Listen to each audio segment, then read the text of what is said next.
What up, Screen Fiends? I'm GB, and you're tuned in to Headz TV, where we like to discuss all the wonderful things appearing on your movie and your TV screens.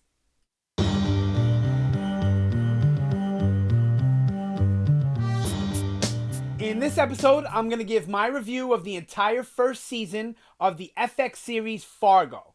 I also have a review on the channel for the movie, and there will be season 2 and season 3 reviews as well. So look out for those if you're interested.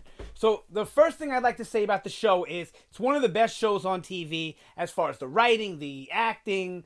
It's a great show. Just to give you an idea, my favorite shows, and I like, many shows right now. I think there's a lot of quality stuff floating around. But my favorite shows, I would say, would be The Walking Dead, Better Call Saul, Fargo, Game of Thrones, and I'll even throw Stranger Things in there. So that would be like maybe my top 5. But I like many, many shows, okay? But I just want to let you know how much I like this show. Okay, all right, that being said, going into the season 1, I thought it was going to be like a retelling or like a remake kind of the movie, because that's what they do a lot of the times when they try and make a TV show based on a movie property. But that is not the case here. This is tied into the movie. So if you're a fan of the movie, then there's a connection there. If you're not a fan of the movie, then that's fine. You can still go into this and know everything that's going on in the movie. And even to someone who didn't like Fargo, which I do know people, even big Coen Brothers fans that aren't fans of Fargo, the movie, I still recommend this show because it is a great show as far as the writing, the acting, and the pacing, the cinematography. All of it is great. Okay, the directing. Can't forget that, right? Okay. All right, so that being said, you see it. I love the show. You don't need to be a fan of Fargo. Okay, this is an anthology series. So not only do you not need to know the movie, you don't even need to watch the prior seasons to get what's going on. Like if you wanted to pick it up right now in season 3, which just aired last Wednesday, so there's only one episode in. You don't have to. Every season is a self-contained story with a new cast or a new set of characters. Now, they do connect. There are connective threads. They all take place in the same universe, the same timeline. All of them, including the movie. So, if you're a hardcore fan like me, or you like to watch things in their entirety or chronologically, you're able to do that with all the seasons, right? I'm going to do a video on the connections as well as the chronological order and the timeline of everything, just for those of you who maybe want to watch it like that or want to go into it knowing the connections, so you can look out for that. Okay, so season 1. My favorite of all so far. Season 3 is only one episode in, so that one doesn't count, but between season 1, season 2, and the movie, season 1 is the most enjoyable experience in my opinion. Acting, I'm going to say this 100 times. Acting, top notch. Writing, top notch. Directing, cinematography, all of it is great. So you have all of that. The cast is amazing, right? So what we deal with in season 1 is...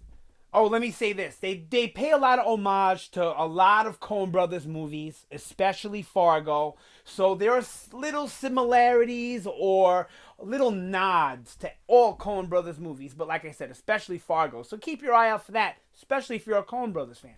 All right, so season 1, it takes place in 2007.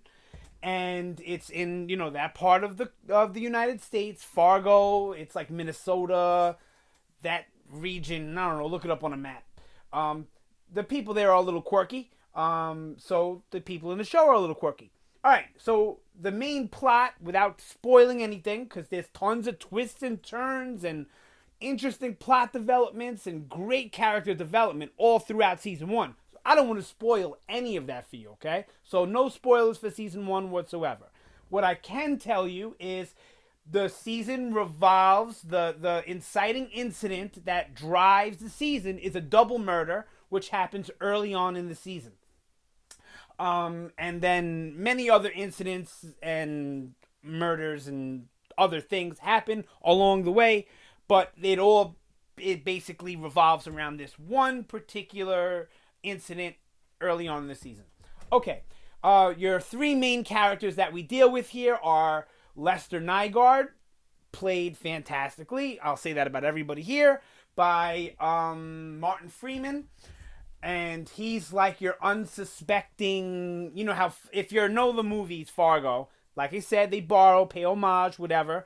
It always it has that not always. It was only one movie, right? It has that unsuspecting person who doesn't really belong in a life of crime, doesn't really know much about a life of crime, like William H. Macy's character from the movie.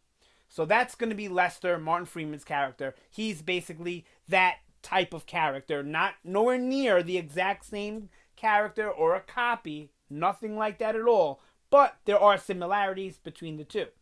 And that's the similarity, that they basically don't belong in the life of crime or the world of crime or anything to do with that, right? Okay. Then you have the cop. The name of the actress escapes me right now. I'm trying to get this done as quickly as I can, so I'm just going to go. All right. So, the cop, she's investigating the murders and everything else that goes on. She gets tangled up in it also. There's actually two cops. One of them is a main character. The other one I would say is a big character, but I wouldn't call him a main character. Played by Colin Hanks, who is Tom Hanks' son. Fantastic actor.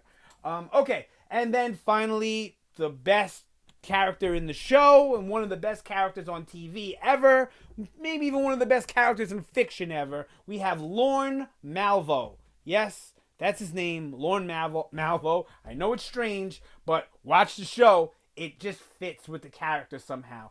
And it's fantastically played by Billy Bob Thornton. Wonderfully acted, wonderfully written. The character, the whole show. And I would say that this is one of his best performances. I can't call it his best. He's had quite a few.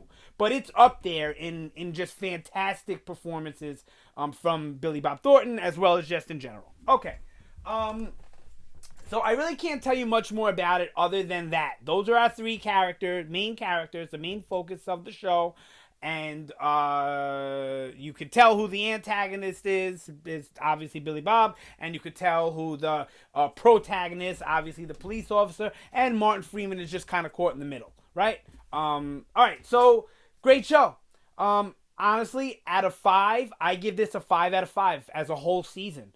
The way it's crafted, it's crafted, the way it's paced is exciting throughout. Episode 1 to episode 10 episode season. It's crafted in a way where every episode is exciting. Every episode keeps you on the edge of your seat. Even the ones that don't have the action in them or extreme violence or the criminal element in that particular episode, it's so engaging with the characters and the actors, the performances and all. It's just so engaging that you're stuck on the screen. Look, if I love this show so much that I can think about it, talk about it, make videos about it, that just goes to say on how fantastic it is. I can't do that for every show I watch. Some of the shows I'm trying to do it for now, I don't think they're going to work out in the long run because I'm not as passionate for those shows as I am for some other shows like The Walking Dead or like Fargo. It's an amazing experience. Watch it. If you're someone who wants to watch it, just, here and there, that's fine. Pick up season 3 now. It's only one episode in. Ewan McGregor's the main character, and it's fantastic so far after one episode. Pick it up now. FX, Wednesdays, 10 p.m. Eastern. So, but if you're not that person and you like to watch things in like a specific order, you can watch it in the order they came out.